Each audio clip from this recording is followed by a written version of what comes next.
What's going on, creators? Welcome to another video. Today I'm going to be showing you how to create folders here in the Elgato Stream Deck software.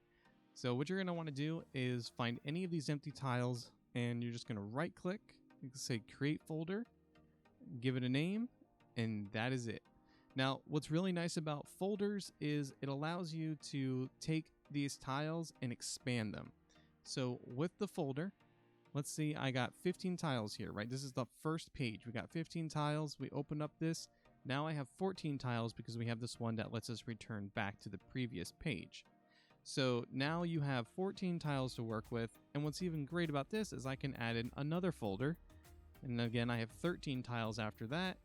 And now I have 14 tiles again, but now I'm inside of two folders. So we go back one, back another, we're back to the home.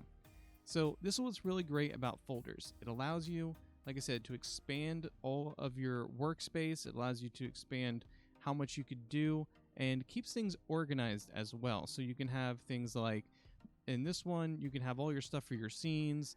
And then maybe in this folder, you want to have like chat messages or just something else like a soundboard or something like that.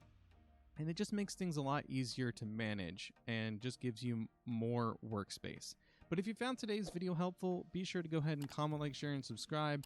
Let me know if you have any questions about the software in general. Be sure to take a look at the channel for more videos like this, and I'll see you all in the next one. Take care.